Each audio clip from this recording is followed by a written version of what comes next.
Voice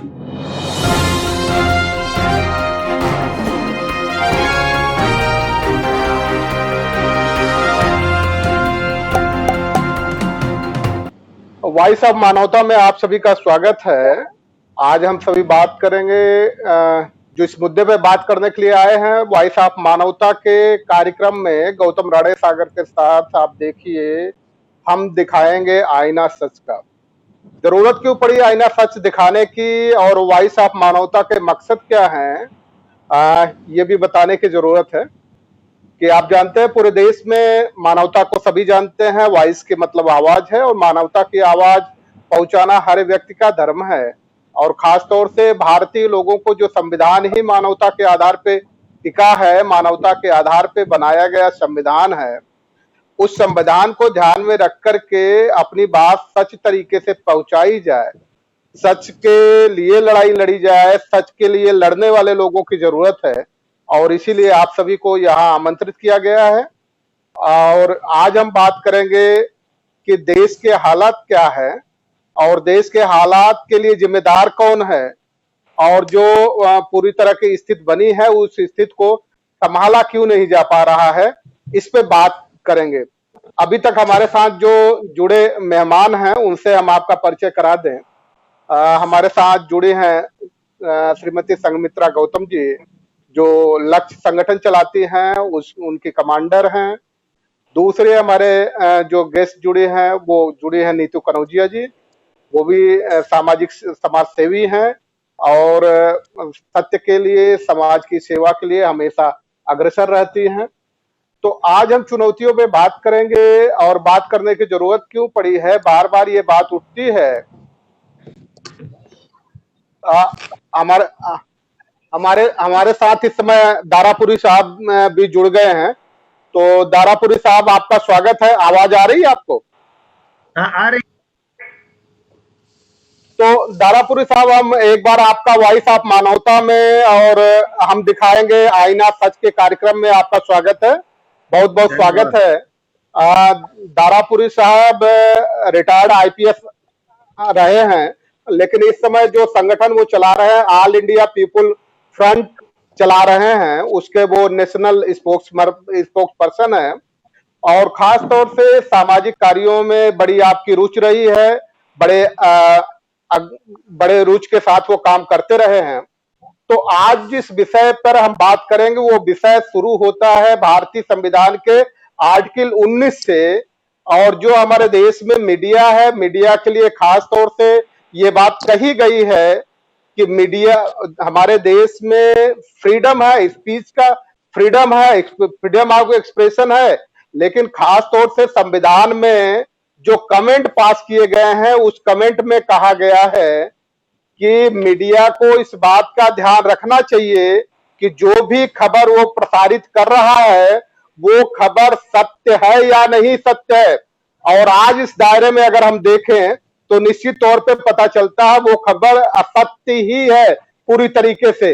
आज हम मुद्दे को उठाएंगे। हमारे देश में जो मजदूर हैं और प्रवासी मजदूर हैं, इस समय पूरे देश के कोने कोने में, खास तौर से बड़े शहरों में, मुंबई हो गया, सूरत हो गया, हैदराबाद हो गया, दिल्ली हो गया, और आपके बहुत सारे इस तरह से शहर हैं जहां तकरीबन करोड़ों की संख्या में लोग फंसे पड़े हैं। और जब फंसे लोग पड़े हैं तो सरकार की जिम्मेदारी थी, क्योंकि ये देश के नागरिक हैं, सरकार ने अभी देश के नागरिक उनको समझने की कोशिश की या नहीं कोशिश की, सरकार को उन्हें लाने की जिम्मेदारी थी। और जिम्मेदारी के लिए सबसे पहले आज जो बयान आया है हमारे देश के प्रधानमंत्री जी का, उन्होंने कहा है कि हमने तय किया था कि जो जहां है वहीं रहे, परंतु मनुष्य का मनुष्य का मन है जिसकी वजह से हमें अपने निर्णय बदलने पड़े। ये उन गरीबों पे एक तरह से इससे ज्यादा बड़ी गाली कोई नहीं हो सकती। वो भूख से तड़प रहे, रहने की उनके पास जगह नहीं है, लेकिन प्रधानमंत्री जी कहे कि मनुष्य का मन है जिसकी वजह से हमें बदलना पड़ रहा है। तो हमें यह लगता है कि सरकार की नाकामियां जो रही है उससे बचने की सरकार कोशिश कर रही है। और इस दिशा में हम सबसे पहले हमारे बीच में दारापुरी साहब हैं दारापुरी साहब से राय लेना चाहेंगे कि आखिर सरकार फेल हुई है या वास्तव में मजदूरों ने ही गड़बड़ी की है। अब हम दारापुरी साहब को आमंत्रित करते हैं अपने विचारों के साथ। देखिए, सबसे पहले तो मैं अपना पूरा परिचय दे दूं। मैं आईपीएस में तो था, उत्तर प्रदेश में था, आईजी के पद से रिटायर हुआ। पर इसके साथ रिटायर होने के बाद मैं पॉलिटिक्स में हूँ, मैं राजनीति में हूँ। आपने जिसको संस्था कहा वो हमारी all India peoples front party है, all India peoples front radical, AIPF नाम से जानी जाती है। मैं इसका राष्ट्रीय प्रवक्ता हूँ। इसके अलावा मैं अध्यक्ष हूँ मजदूर किसान मंच, ये हमारी पार्टी का एक फ्रंटल ऑर्गेनाइजेशन है। और बाकी मैं बहुत सारे प्लेटफॉर्म्स पे काम करता रहा हूँ और कर रहा हूँ। तो आज जो मुद्दा है, जो देश के सामने सबसे बड़ा मुद्दा है, जो सबसे बड़ी ट्रेजेडी है, त्रासदी है, वो है प्रवासी मजदूरों की दुर्दशा। ये जो दुर्दशा है, ये हम कितने दिन से देख रहे हैं और अभी तक कितने मर चुके हैं भूख से, एक्सीडेंट से, आत्महत्याएं करके। उसका 2 दिन पहले एक अमर उजाला में आंकड़ा आया था, उन्होंने तो केवल 300 कहा था, पर ये 300 से कई गुना ज्यादा है जो मौतें अभी तक हो चुकी हैं। आत्महत्याएं, एक्सीडेंट्स और भूख से जो है वो इतनी मौतें हो चुकी हैं मजदूरों की, उतनी शायद मजदूरों की मौतें कोरोना से नहीं अभी तक नहीं हुई होंगी। ये इतने लोग मर चुके हैं। अब ये मुख्य बात ये है कि ये समस्या खड़ी कैसे हुई, क्यों हुई और इसके लिए कौन जिम्मेदार है। देखिए, ऐसा है, हम जानते हैं कि भाई जो कोरोना है वो चीन में दिसंबर में शुरू हुआ था और भारत में कोरोना से पहली मौत जो है वो 30 जनवरी को हो गई थी। ये जो और जो WHO है उसने 6 जनवरी को पूरी दुनिया में इसके बारे में सबसे बड़ी जो चेतावनी होती है, एपिडेमिक मतलब पेंडेमिक की, मतलब महामारी की चेतावनी दुनिया के सारे देशों को जारी कर दी। और हमारे यहाँ क्या हुआ, ये 6 जनवरी को ये हो गया था, जबकि हमारे देश में ही एक राज्य है केरला। केरला ने दिसंबर में ही, जैसे वुहान में ये शुरू हुई थी, बीमारी शुरू हुई थी, उन्होंने अपने जहां तुरंत सारी तैयारियां शुरू कर दी थी। केरला ने दिसंबर में, वहां की जो हेल्थ मिनिस्टर है, जो लेडी है, मैं नाम उनका भूल गया क्या है, उन्होंने ये बताया कि जैसे ही वुहान में शुरू हुआ, क्योंकि केरला के बहुत सारे लोग दुनिया के देशों में भरे पड़े हैं, वुहान में उनके स्टूडेंट्स थे और दूसरे लोग थे। जैसे उनको पता चला वहां ये बीमारी शुरू हो गई है, तो उन्होंने अपने यहाँ ये सारी तैयारी शुरू कर दी। अब बाकी भारत का देख लीजिए, आपका 6 जनवरी को WHO पूरी दुनिया में सबसे बड़ा अलर्ट, सबसे बड़ी चेतावनी महामारी की दे देता है। हमारे यहाँ क्या होता है, कुछ नहीं होता। सारी जनवरी निकल जाती है, फरवरी में जो है वो ट्रंप महोदय बुलाए जाते हैं और 1 लाख, 1.5 लाख, 2 लाख जो है उनको नमस्ते करने के लिए लोगों को जमा किया जाता है। वहां पर नमस्ते उनको की कराई जाती है। अरे नमस्ते तो बहुत दूर से भी आजकल तो इस पे भी हो जाती है नमस्ते, तो जो जैसे हम लोग कार्यक्रम कर रहे हैं इसमें भी नमस्ते हो जाती है, सब कुछ हो जाता है। तो वहां उनको बुलाया गया, 1 लाख से ज्यादा लोगों को इकट्ठा किया गया और ये फरवरी में हो रहा है। ये शायद 12 फरवरी को ये सब हुआ था। उसके बाद फरवरी सारी निकल गई, किसी ने कोई नोटिस नहीं लिया।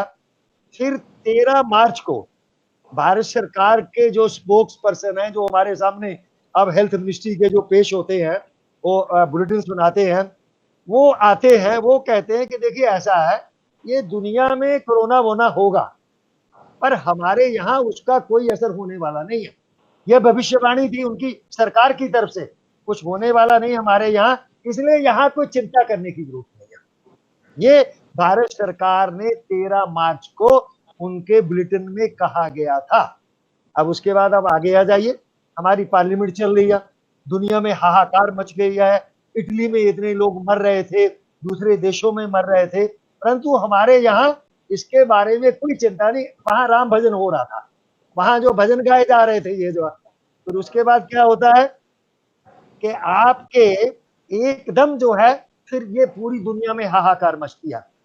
फिर क्या होता है कि सरकार फिर भी कुछ नहीं करती, लॉकडाउन जो पार्लियामेंट है वो बराबर चलती रहती है। भाई पार्लियामेंट को बंद कर देना चाहिए था, उसका सेशन खत्म होना चाहिए था, वो नहीं किया जाता। और फिर जो है एक दिन के लिए लॉकडाउन किया जाता है, वो टेस्ट चेक के लिए कि जनता को कितना बरगलाया जा सकता है, कितना मूर्ख बनाया जा सकता है, उसके लिए एक दिन का लॉकडाउन होता है। और वो शायद 22 तारीख थी शायद, 22 मार्च का वो किया गया। वो ताली थाली और वो क्या क्या उसमें बजाया गया कि इससे कोरोना भाग जाएगा, डर के मारे मारे देश में आएगा नहीं, क्योंकि यहाँ तो थाली थाली बजाने वाले सब लोग भरे पड़े हैं। तो फिर उसके बाद क्या होता है, अचानक जो है 24 मार्च से 4 घंटे के वक्फे पर 8 बजे जो है प्रकट होते हैं हमारे प्रधानमंत्री जी, और 8 बजे घोषणा कर देते हैं कि रात के 12 बजे से पूरा देश लॉकडाउन में जाएगा। ये, और उसके बाद अब देखिए, ये तो 24 को हुआ। 23 मार्च को क्या होता है, 23 मार्च को भाजपा जो है वो मध्य प्रदेश में तख्ता पलट करके कांग्रेस सरकार का वहां पर जो है शपथ ग्रहण होता है। अब आप देखिए ये क्या हो रहा, दुनिया मर रही है, क्या क्या हो रहा है हमारे यहाँ, कैसे जो है मतलब भजन हो रहा हमारे यहाँ। ट्रंप को जो है मतलब नमस्ते की जा रही है 1 लाख लोग इकट्ठा करके, जिसमें 150-200 लोग अमेरिका से आए थे। इस समय अमेरिका में जो डेथ रेट है दुनिया में सबसे हाईएस्ट है। शायद वहां का जो कोरोना का वो है वायरस है वो बहुत डेडली है, और शायद उसी का असर है कि आज गुजरात में, अहमदाबाद में डेथ रेट हाईएस्ट है। ये संभव हो सकता है कि जो कोरोना अमेरिका से जो लोग आए थे नमस्ते रिसीव करने के लिए, वो कोरोना जो यहाँ छोड़कर गए हैं, जिनको हमारे एक भारतवासी जो यूके में रहते हैं डॉक्टर हैं, उन्होंने एक अपनी वीडियो में कहा कि ठीक है, एक तो तबलीगी जमाती थे, वो तो मरकज वाले थे, ठीक है, कुछ उन्होंने फैला दिया। जो बाकी लोग जो अहमदाबाद में इकट्ठा हुए थे वो सारे के सारे ट्रंप जमाती थे, वो ट्रंप जमाती उसने उसको कहा, और बाकी जो देर है ये सारी उनकी है। तो अब आप देखिए कि 24 मार्च को कंप्लीट लॉकडाउन हो जाता है। उससे क्या होता है, कहा जाता है कि जो जहां है वहीं वो जम जाइए। जैसे वो एक बच्चे खेल खेला करते ना, खेल खेलते खेलते कहते स्टैचू का मतलब होता है कि आप जैसे यहाँ बैठे हैं बोल रहे हैं, आपको एकदम स्टैचू बन जाना है। तो पूरे देश को स्टैचू बना दिया गया, और वो स्टैचू में, हाँ हेलो, निश्चित तौर पे आपने जो ये बातें रखी है कि सरकार ने अगर इतनी गड़बड़ियां न की होती, और बहुत बेहतरीन तरीके से आपने एक एग्जाम्पल प्रस्तुत किया है कि अगर केरला के हेल्थ मिनिस्टर, जिसको डॉक्टर दीदी के नाम से ही प्रसिद्धि काफी मिली है, फिजिक्स दीदी के नाम से बल्कि उनको प्रसिद्धि मिली है, तो अगर उस तरह का, हाँ, उस तरह के इनिशिएटिव लिए गए होते तो निश्चित तौर पे हमारे देश में न फैलता। हम फिर आपके साथ जुड़ते हैं, और इस समय हम संघमित्रा जी से जानना चाहते हैं कि जो मजदूरों के साथ स्थिति बन रही है, वास्तव में उसके लिए जिम्मेदार कौन है? आज सड़कों पे जो मजदूर घूम रहे हैं, वो घूम नहीं, मजबूर हैं घर जाने के लिए। इसलिए मजबूर हैं क्योंकि उनको राशन नहीं मिल पा रहा, उनको पानी नहीं मिल पा रहा है। जहां किराए के मकान में रहते थे, वो किराए के मकान मालिक उनको बाहर कर रहे हैं, मजबूरी में निकल रहे हैं। तो इसमें सरकार के फेलियर है, या जो सरकार के में बैठे हुए हमारे प्रधानमंत्री जी हैं, बार बार ये कहते हैं ये मनुष्य का मन, इसका मतलब ये अपनी नाकामियों को मनुष्य के मन पे थोपना चाहते हैं। ये किस तरह का खेल चल रहा है संघमित्रा जी? ये बहुत बड़े पैमाने पर एक षड्यंत्र है, और ये एक ऐसी विचारधारा है जो बहुजन समाज, जो हमारा 85% बहुजन समाज है, 85% या 90%, इसको गुलाम बनाए रखने का एक बहुत बड़ा षड्यंत्र है। और भारत की आजादी के बाद जो भी सरकारें आई तो वो कहीं ना कहीं हम लोगों का दमन ही करती रही, बहुजन समाज का। इवन ये जो वैश्विक महामारी है, इसके चलते जो इनको हमारे बहुजन समाज के मजदूरों को, गरीबों को ये मौका नहीं दिया गया कि वो 10 दिन 15 दिन का उनको मौका दे दिया जाता कि भाई आप लोग अपने वापस घरों को चले जाएं, तो ये आज जो ये समय हालात है वो नहीं हुए होते। तो एक ऐसी विचारधारा है जिसको कह लीजिए कि असंवैधानिक विचारधारा, असमानता की विचारधारा, या मनुवादी विचारधारा भी आप कह सकते हैं।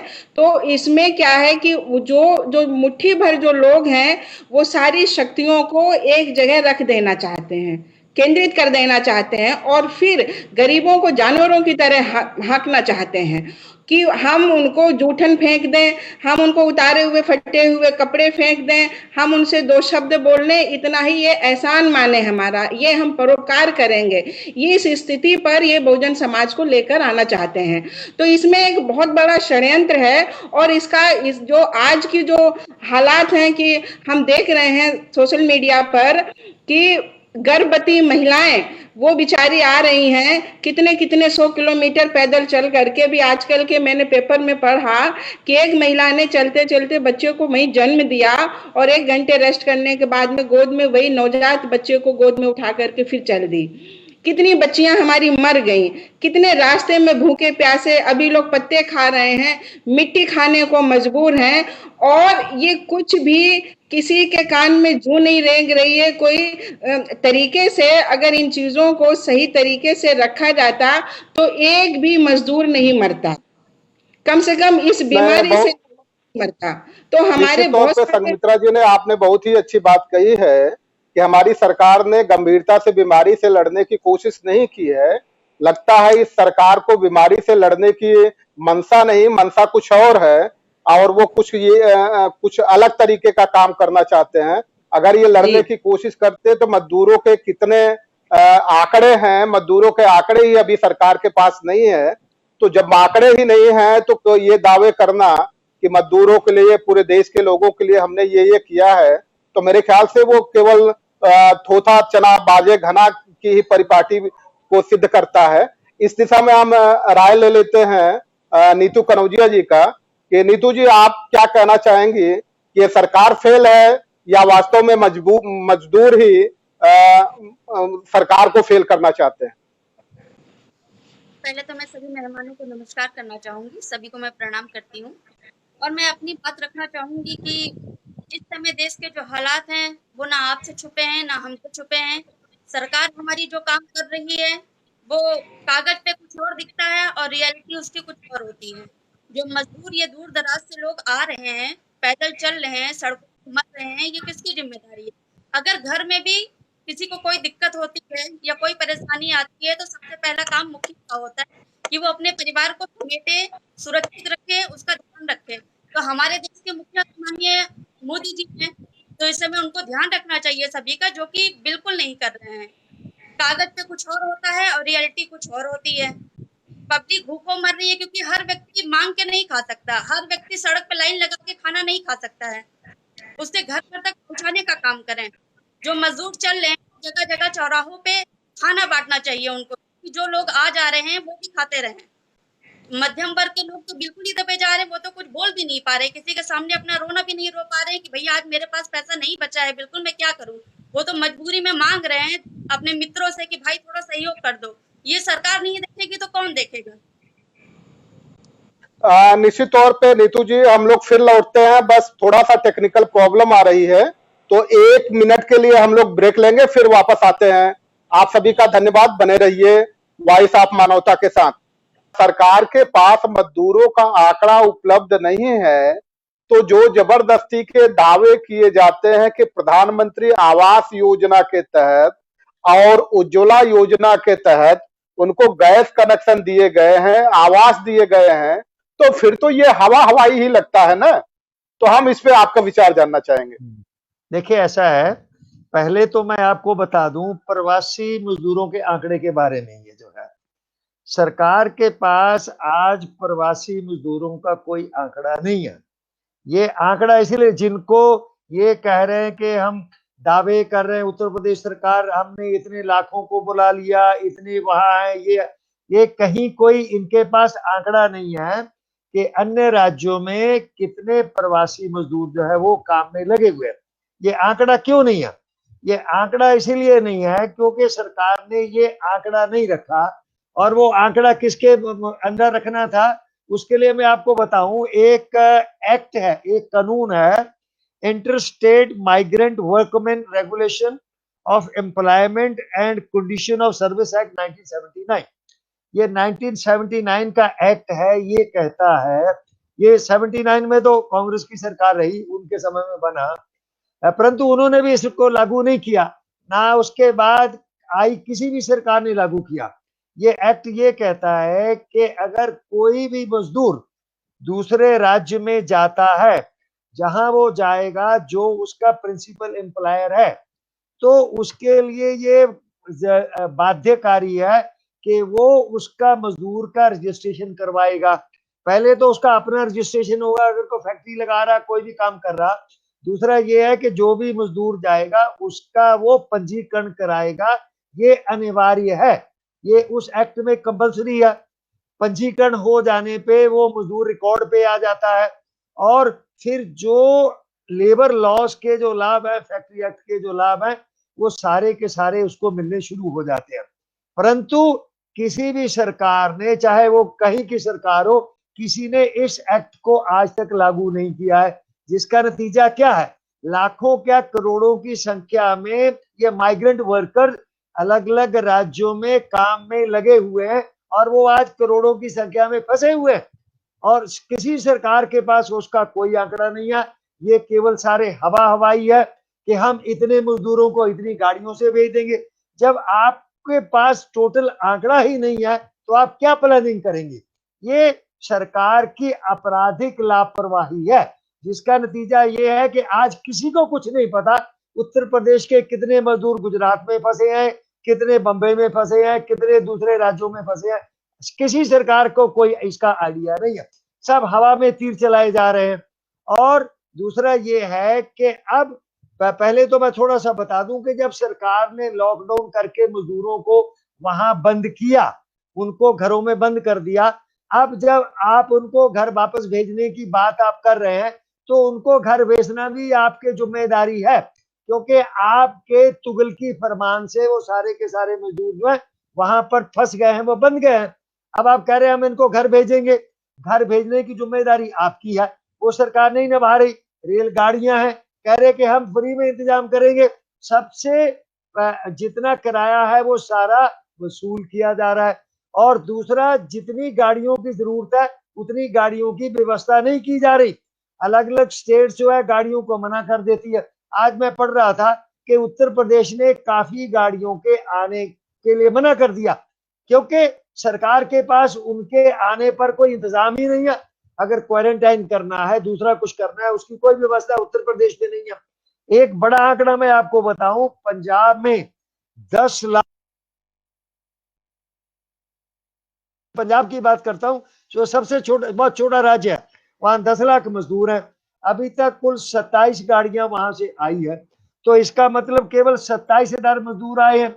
अब आपके मजदूरों की संख्या जो पंजाब में है वो 10 लाख है। अब आप गुजरात पे आ जाइए, वहां कितने लाख होंगे, महाराष्ट्र पे आ जाइए, कितने लाख होंगे। तो ये जो व्यवस्था है, ये व्यवस्था नहीं, दुर्व्यवस्था है। गाड़ियां, अच्छा गाड़ी में अगर मजदूर को आना चाहता है तो उसके लिए प्रक्रिया है कि आप पहले मेडिकल सर्टिफिकेट लाइए कि आप कोरोना फ्री है, फिर आप ऑनलाइन जो है अपना रजिस्ट्रेशन करवाइए, जाके फार्म भरिए, ऑनलाइन करिए, वो सब।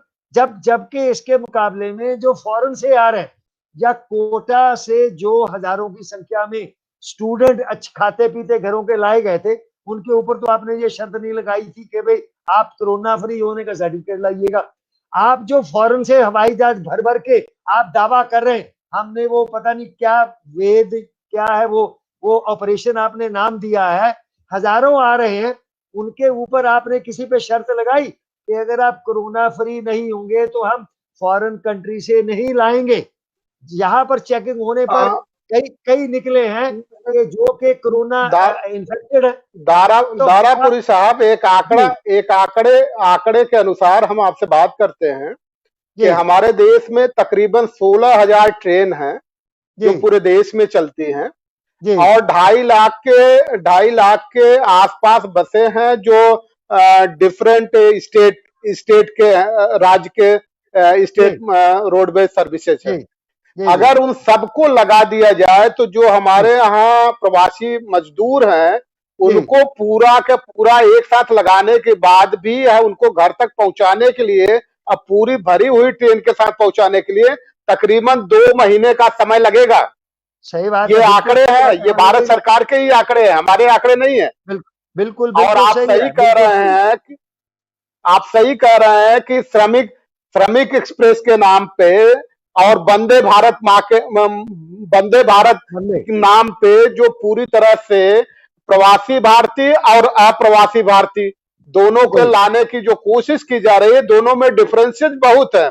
तो इसका मतलब ये लगता है कि ये सरकार चाहे जिसकी भी, जैसे अभी कांग्रेस का भी आप उदाहरण दे रहे थे, तो हमने तो बड़ी गंभीरता से पढ़ा है कि इधर सरकारों ने सिर्फ उस कानून को लागू करने के लिए, कठोरता से लागू करने के लिए, लोगों की स्वतंत्रता खत्म हो जाए उस कानून को कठोर बनाया गया है, जबकि जो कानून रहे वो कांग्रेस के ही पीरियड के रहे हैं। कांग्रेस ने अगर ये आंकड़े करवा लिए होते, आंकड़े प्रस्तुत बनवा लिए होते कि देश में मजदूर कितने हैं, तो निश्चित तौर पे आज आंकड़े तो उपलब्ध रहते। तो हम ये सच कह रहे हैं कि इस सरकार ने, कांग्रेस ने जो किया उस समय चूंकि इतना ज्यादा अत्याचार नहीं खुल करके आता था, हम आप जैसे लोग हर जगह सक्रिय नहीं थे, अपनी बात कहने के लिए उपलब्ध नहीं थे, संसाधन नहीं हमारे पास थे, तो वो बातें नहीं उभर के आ पाती थी। अब बातें उभर के आ रही जिसको दबाने की कोशिश की जा रही है। तो बस एक चीज हम आपसे जरूर जानना चाहते हैं कि सरकार ने जो लॉकडाउन किया, जो आपने पहले ही इस बात का जिक्र किया था कि सरकार ने जो लॉकडाउन किया, लॉकडाउन करने के बाद इतनी उपस्थित आने वाली है या लोग भड़कने वाले हैं, ये भान मेरे ख्याल से सरकार को नहीं था। उनको ये पता था कि जिस तरह से हम और लोगों को दबा लेते हैं, इनको भी दबा लेंगे। लेकिन आप भी जानते हैं कि दुनिया में जितनी भी क्रांति हुई है, कोई भी क्रांति सत्ता के लिए नहीं हुई है। सत्ता के लिए समझौते होते हैं और क्रांति हमेशा रोटी के लिए होती है। तो आपको क्या लगता है कि लॉकडाउन के बाद का भारत कैसा होगा और इन मजदूरों का भविष्य कैसा होगा? क्या सारे के सारे मजदूर अपने घर जा पाएंगे या नहीं जा पाएंगे? आज सबसे बड़ी समस्या यही है। तो आप किस रूप में इसको देखते हैं? देखिए, ऐसा है कि एक तो ये जो लॉकडाउन था वो तुगलकी फरमान था, जबकि बांग्लादेश का उदाहरण हमारे सामने है। बांग्लादेश ने लॉकडाउन करने से पहले शायद 3 दिन का समय दिया था, अनाउंस किया था कि जो जाना चाहते हैं वो सब अपने अपने घरों को चले जाइए। वहां भी इसी प्रकार से माइग्रेंट लेबर बहुत है, प्रवासी मजदूर बहुत है बांग्लादेश में। वहां तो वो सारे के सारे अपने घरों को चले गए। सरकार ने बसें लगा दी, गाड़ियां लगा दी, जिनके पास किराया नहीं था उनको किराया देके सबको अपने अपने घरों में भेज दिया और उसके बाद उन्होंने लॉकडाउन किया। हमारे यहाँ तो जैसे नोटबंदी जो है 8 बजे मतलब अनाउंस कर दी गई थी, उसी तर्ज पे हमारे यहाँ ये लॉकबंदी जो है ये वाली जो है घोषित कर दी गई। दरअसल हमारे यहाँ जो सरकार का तौर तरीका है वो तानाशाही तरीका है। यहाँ किसी से वार्तालाप नहीं किया जाता, कोई आगे देखा जाता ना पीछे देखा जाता। जैसे शहंशाहों के फरमान होते थे कि फरमान मतलब जो है एक जारी कर दिया जाएगा और जनता अपने आप उसका पालन करेगी, जो पालन नहीं करेगी उसे पालन करवा लिया जाएगा। तो हमारे यहाँ भी वास्तव में ऐसा ही हुआ है। अब क्या है? अब स्थिति ये है कि इतनी बड़ी संख्या है, करोड़ों की है, लाखों मजदूर नहीं, अगर आप कुल मजदूर जोड़ेंगे पूरे देशों में, पूरे राज्यों में है, वो करोड़ों में है। अब करोड़ों को लाने, वो करीब 29 करोड़ के आसपास है। आपके पास करोड़ों को लाने की व्यवस्था नहीं है और आप करना भी नहीं चाहते।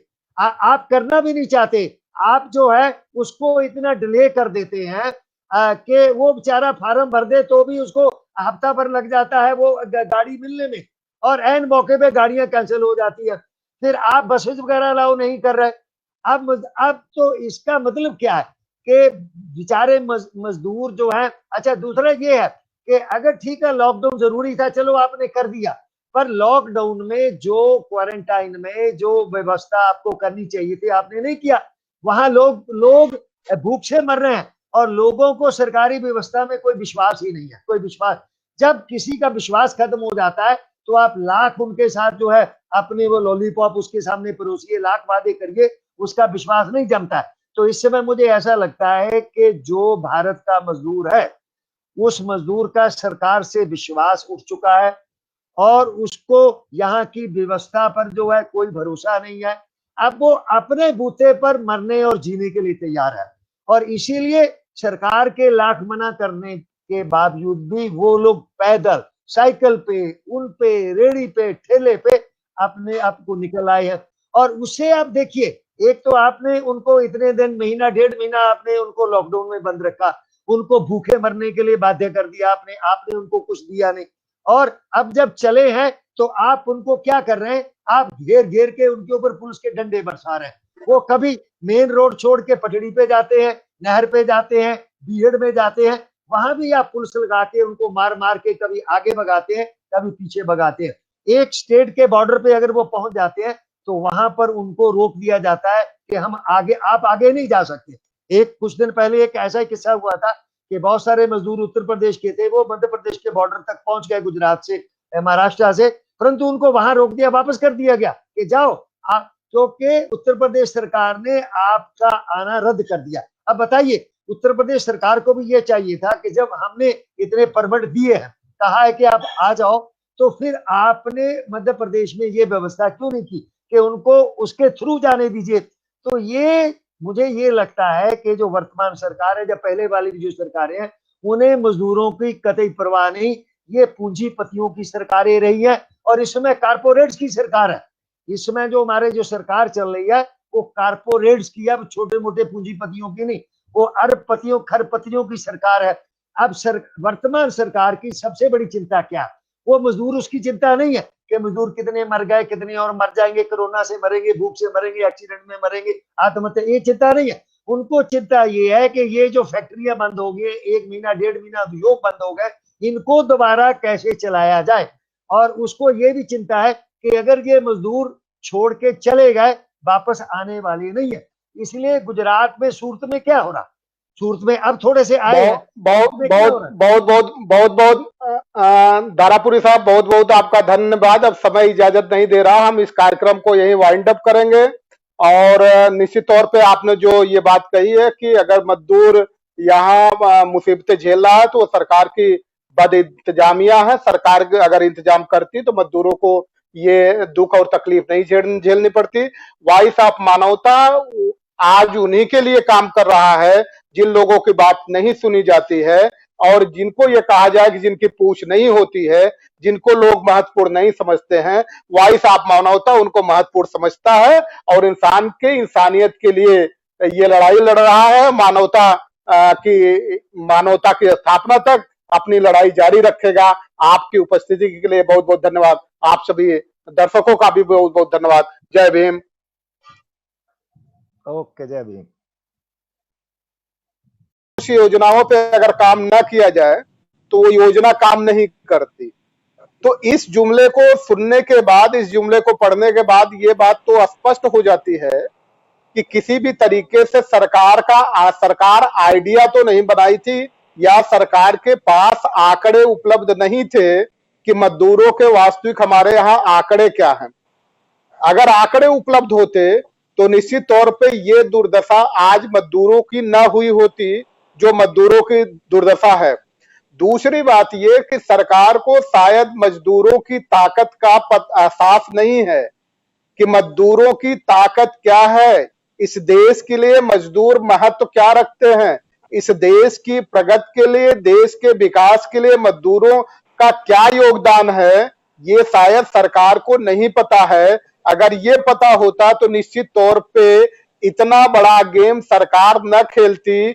जो गेम हारने जा रही है वो सरकार गेम हारने का गेम नहीं खेलती। तो इस पर आपका क्या कहना है? जी, मैं भारतीय समन्वय संगठन लक्ष्य से हूँ, लक्ष्य कमांडर संघमित्रा गौतम। इसमें क्या है कि जब वोट का टाइम आता है तब ये लोग हमारे मोहल्लों में जाते हैं, दादा चाचा भैया चाची और बहन बेटी करके हाथ पैर जोड़ते हैं, तब हम सब लोग हिंदू हो जाते हैं, ये हमारा वोट पा लेते हैं और ये वहां पर पहुंच जाते हैं, मलाई खाने लगते हैं और इसके बाद में हमको ये वर्गों में बांट देते हैं। टुकड़ों में बांट देते हैं। आज जब इतनी बेसिकली जो नीड्स है हमारी ह्यूमनिटी, वो इनके बिल्कुल छू नहीं जा रही है। आज हमारा मजदूर भाई मतलब एक एक पैसे के लिए परेशान है। वहां पर जो फैक्ट्री में जहां काम करता था, मिलों में जहां काम करता था, वहां से उनको निकाल दिया गया। उनके पास जो बची पूंजी थी वो सब खत्म हो गई और वो अपने घरों को पलायन करने लगे। इस पर कोई व्यवस्था नहीं, कोई ट्रेन नहीं, कोई बस नहीं। इसके बाद बिहार का ही आप देख लीजिए, वहां के सीएम ने कहा कि हम अपने ही राज्यों के जो मजदूर थे बाहर, वो लोग काम कर रहे थे शहरों में, बड़े बड़े शहरों में, तो उन्होंने ये कह के मना कर दिया कि हम अपने राज्य में इनको नहीं बुलाएंगे। जिसकी पहल तेजस्वी जी ने की और फिर बाद में सोनिया जी ने की। तब उन्होंने कहा कि ठीक है, हम इनको पैसा देंगे, किराया देंगे।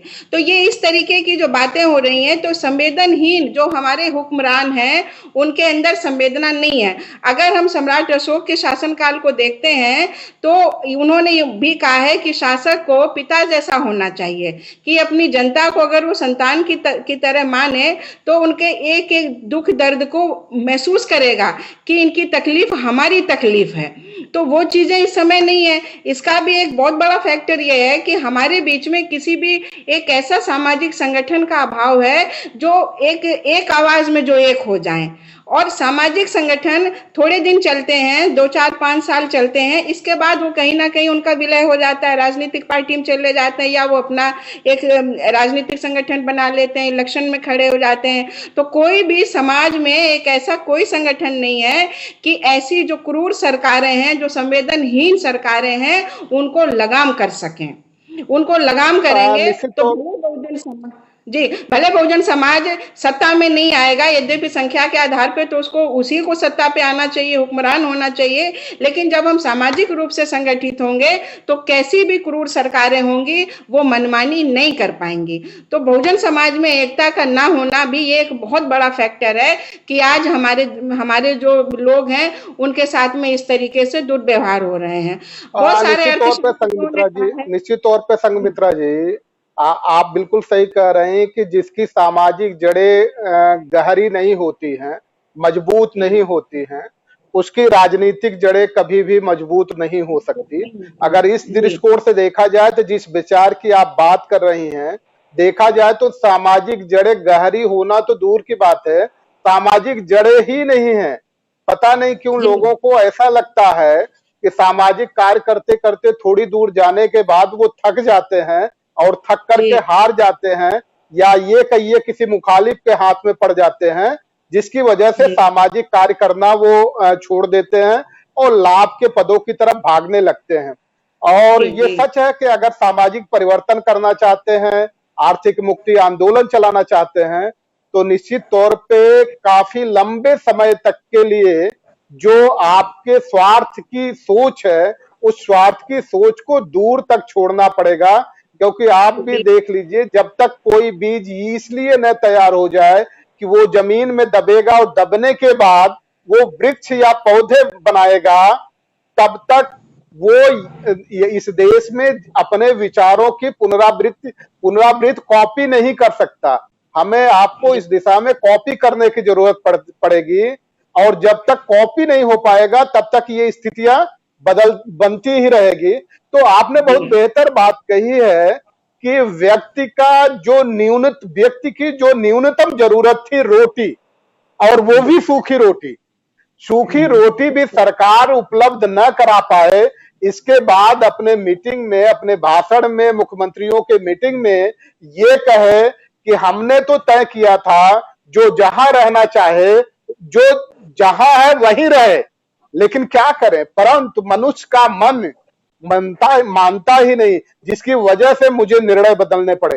अरे साहब, मनुष्य का मन तो तब न मानेगा जब उसका पेट भर रहा होता, उसको छत मिल रही होती, उसको पानी मिल रहा होता। इसके बाद अगर वो आपके हुक्म को न मानता, आपके लॉकडाउन को न मानता, तो फिर आप दोष दे सकते हैं। उसके सामने तो समस्या सिर्फ ये खड़ी हुई है कि उसकी मृत्यु तो होनी है, चाहे वो जहां पड़ा है, प्रदेश में पड़ा है, चाहे वहां होगी या घर होगी, लेकिन वो सोचता है कि मेरी मृत्यु होने से पहले अगर हम घर पहुंच जाएं तो कम से कम मेरी लाश उनके बीच में होगी।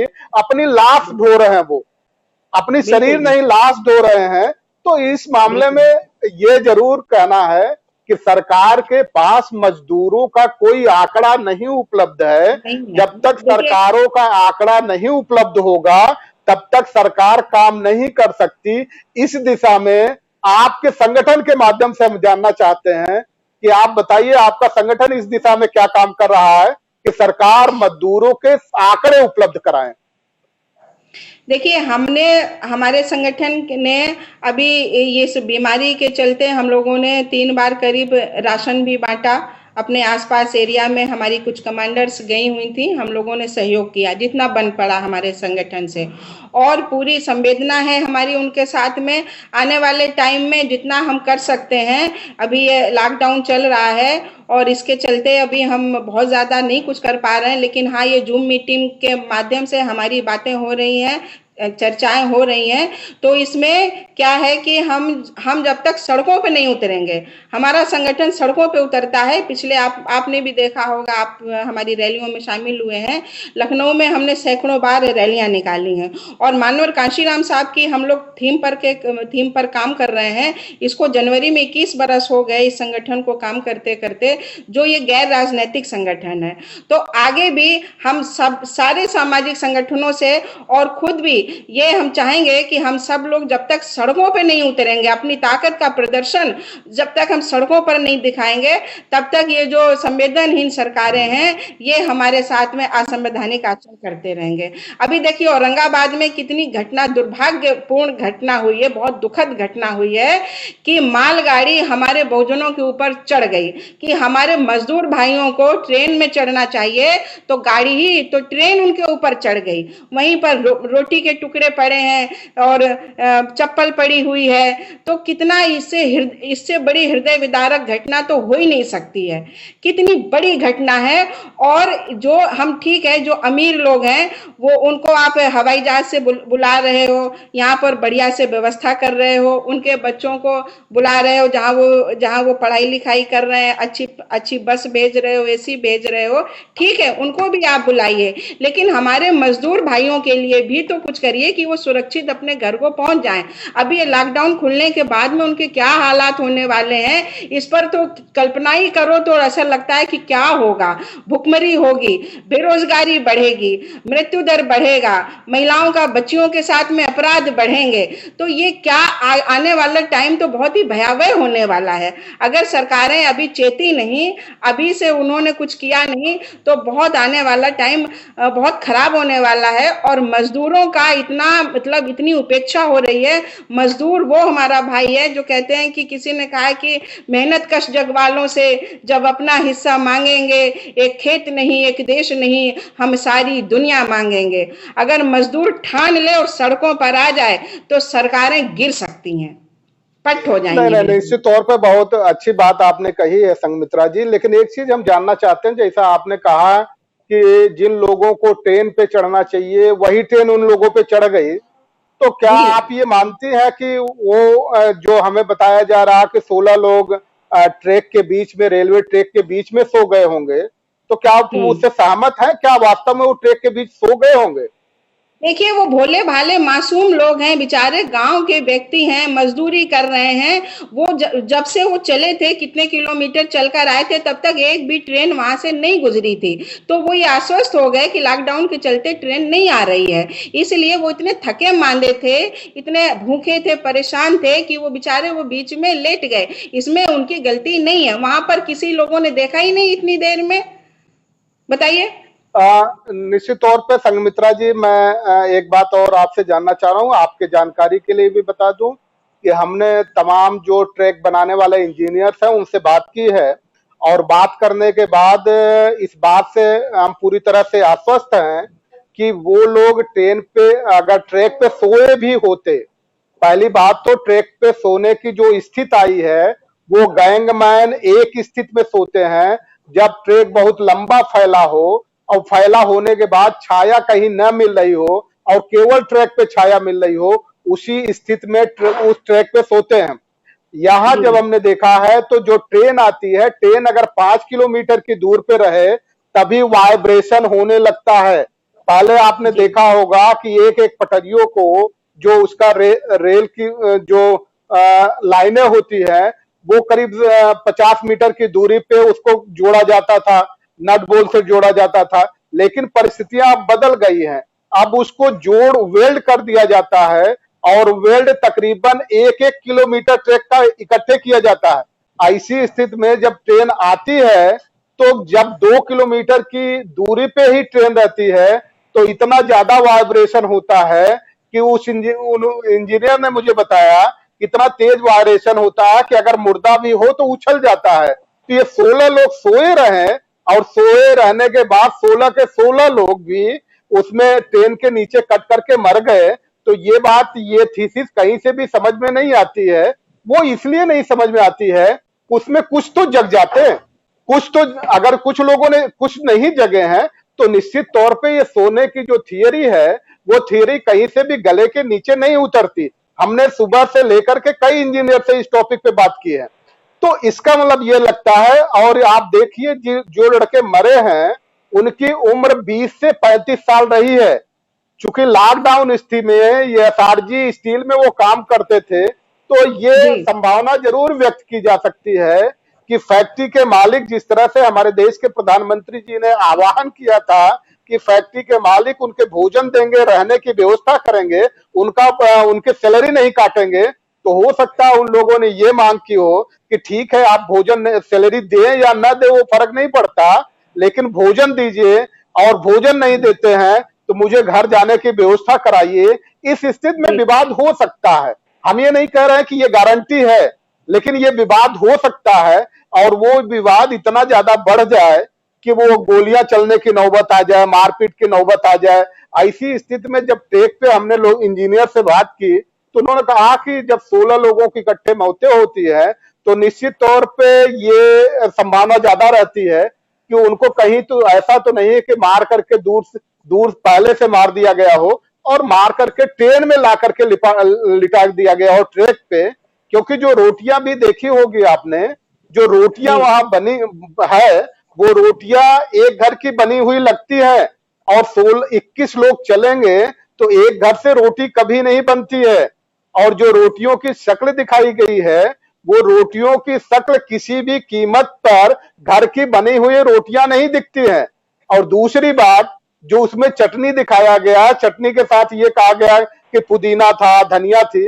अगर वो घर रहे होते तो हम मान लेते कि उनके पास पुदीना और धनिया आ जाता, उससे वो चटनी बना लेते। लेकिन पुदीना में कितनी महंगाई है, धनिया में कितनी महंगाई है, उतने का अगर वो धनिया पुदीना खरीदने जाते तो मेरे ख्याल से उतने के वो आलू खरीदते, आलू की सूखी सब्जी बना लेते या पानी वाली सब्जी बना लेते।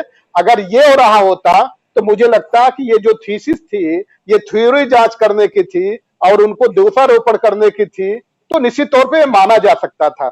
लेकिन जो ये थीसिस आई है, ये जो थ्योरी जांच करने की आई है, जो सीधे सीधे लोगों को ये कह दिया गया वो टेक में सो गए हैं, तो मेरे ख्याल से कहीं से भी ये वो नहीं लगता कि इसको स्वीकार किया जाए।